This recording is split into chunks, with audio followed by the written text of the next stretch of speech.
Chers téléspectateurs, c'est le moment de suivre le journal en langue française, dont voici d'abord les titres.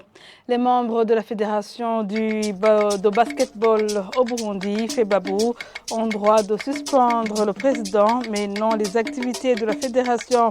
Précision donnée par apôtre Jean-Paul Manelakida, président de cette fédération ce lundi. C'est après la tenue samedi dernier de l'Assemblée générale qui a décidé de suspendre les activités de la FEBABU suite à une mésentente au sein de cette fédération. En province Rumongue, environ 15 hectares de champs de différentes cultures, parmi lesquelles ces 10 domaines du centre sémencier de Buzimba ont été déjà détruits par la rivière Buzimba. Les cultivateurs demandent une intervention urgente des pouvoirs publics. Les détails de ce journal, c'est tout de suite.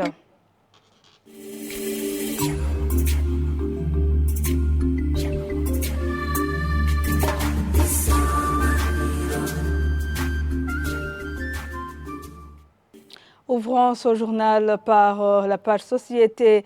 Les allées réservées aux véhicules anti-incendie sont dégagées dans les marchés urbains de Djabé et Ruvumera, bien que l'on constate quelques articles par terre. Les responsables de ces marchés font savoir que ces articles n'empêchent pas l'intervention de ces véhicules. Le point avec Mireille Kanyange.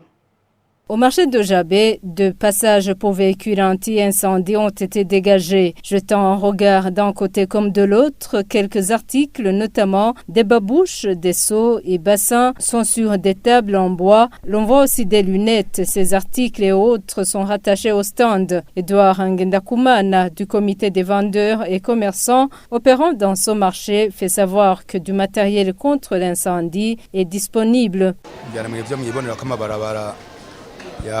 Vous le voyez vous-même, ces allées sont larges. Il y a aussi des pompes qui peuvent être utilisées en cas d'incendie. Le matériel est là. Pour ce qui est des articles mis sur ces allées, nous appelons chaque jour les vendeurs à approcher ces produits près de leur stand, car on ne peut pas savoir à quelle heure l'incident peut survenir.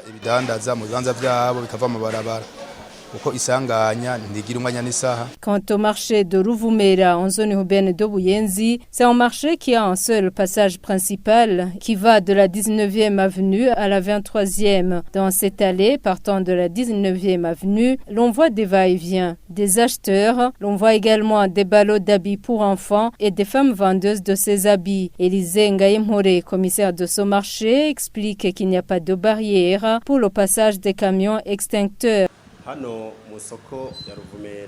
Ici au marché de Ruvumera, les passages menant à l'intérieur du marché sont respectés. Pour ceux dont les articles sont près de ces allées, c'est juste provisoire. Quand un camion extincteur est là, ces vendeurs retournent dans leurs échoppes. Selon certains des vendeurs dans ces marchés, si ces camions restaient tout près des marchés et que ces allées sont dégagées, l'intervention s'il y a incendie serait rapide. Ces vendeurs font référence à l'ancien marché central de Bujumbura, ravagé par l'incendie. Cela fait 11 années, jour pour jour. Poursuivons par la page économie. Plus de 4000 entreprises se déclarant avoir une capacité de créer plus de 13 000 emplois ont été immatriculées par l'Agence de développement du Burundi au cours du premier semestre de l'exercice budgétaire 2023-2024. Propos de Didas Ngendakumana, directeur général de l'ADB, présentant des réalisations semestrielles ce lundi. Suivez.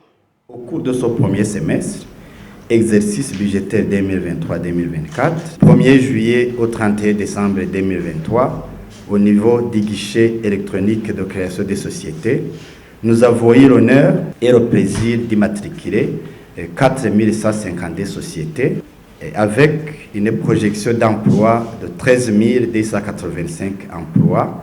Et comparativement au premier semestre du même exercice budgétaire, c'est-à-dire de juillet au 31 décembre 2022, où on avait eu 768 entreprises enregistrées, soit une croissance de 50% par rapport à l'exercice précédent, avec une projection d'emploi de 17 057. Par ailleurs, pour toute l'année 2023, de janvier à décembre 2023, donc, il y a eu enregistrement de 7 366 entreprises, avec une projection d'emploi de 26 134. Concernant les personnes physiques, de janvier à décembre 2023, il y a eu enregistrement de 12 355 personnes physiques enregistrées. Dans le cadre de la mise en application des dispositions du Code des investissements, l'Agence de développement du Burundi a poursuivi le traitement des dossiers liés aux demandes d'accès aux avantages du Code des investissements. Ainsi, pour ce premier semestre, de juillet à décembre 2023, 41 certificats d'éligibilité aux avantages du Code des investissements ont été octroyés avec un capital prévisionnel de 690 milliards 727 millions 669 970 BIF avec une projection d'emploi de 1939. Rendons-nous à présent à Rumongue. Environ 15 hectares de champs de différentes cultures, y compris ceux du domaine du centre sémencier de Buzimba, ont été déjà détruits par la rivière Buzimba, alors que l'action de cette rivière semble s'accélérer, attaquant les berges et arrachant les cultures comme les palmiers à huile. Les cultivateurs voudraient une intervention urgente des pouvoirs publics.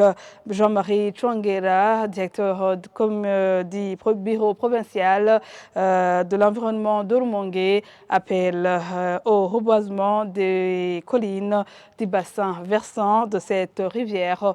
Jean-Pierre Misago.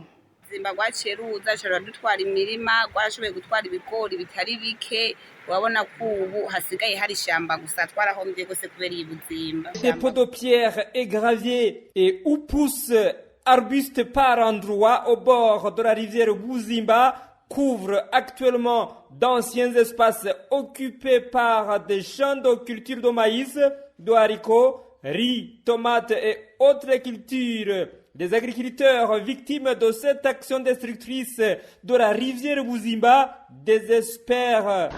Ceux qui se sont exprimés voudraient l'aménagement du riz de cette rivière. Jean-Marie Chouangera, directeur du bureau provincial de l'environnement, agriculture et élevage de Rumongue, estime à 15 hectares la superficie des champs de culture déjà détruits par la rivière Buzimba, dont 5 hectares du centre sémencier de Buzimba. Pour lui, les services compétents devraient rendre disponibles des engins pour le curage de cette rivière.